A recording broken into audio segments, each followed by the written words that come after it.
wa 184 dhidi ya Simba uliopangwa kucheza tarehe 8 mwezi wa 3 2025.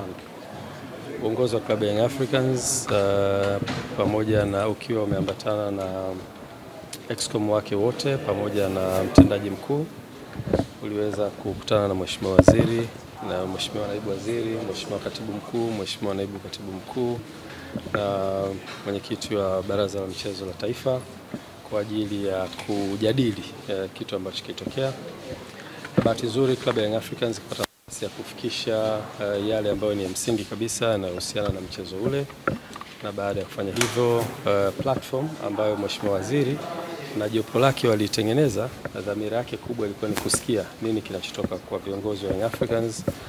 na sisi wakati wote tukiwa kama viongozi tunasimamia interest ya taasisi yetu, ambayo taasisi yetu inasimamia wanachama na timu kwa ujumla. Kwa hiyo tulikwenda kufikisha ujumbe wetu unaohusiana na position yetu kama taasisi,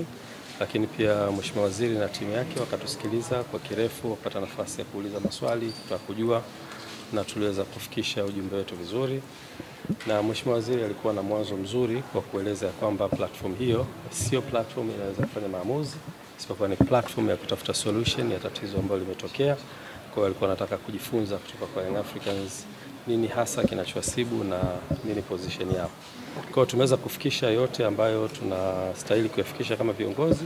ambayo yanabeba ujumbe wa kamati ya utendaji, lakini ujumbe wa wanachama wetu na wapenzi na mashabiki waliokuwa nchi nzima.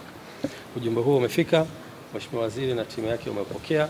tumewaachia wafanye kazi na tumekubaliana tutakuwa na vikao vingine endelevu kwa ajili ya kutafuta solution ya jambo hili.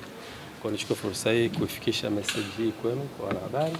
ili muweze kujulisha umma wa Tanzania, lakini pia nichukue fursa hii kuambia wanachama na mashabiki wa klabu ya Young Africans, sisi tuko hapa kwa ajili ya kusimamia interests za taasisi yetu, na ni watoe hofu ya namna yoyote, wasiingiwe na hofu ya namna yoyote. Viongozi wao ni viongozi imara na wako hapa kwa ajili ya kusimamia interests za taasisi. Kwa hivyo wakae kwa kutulia na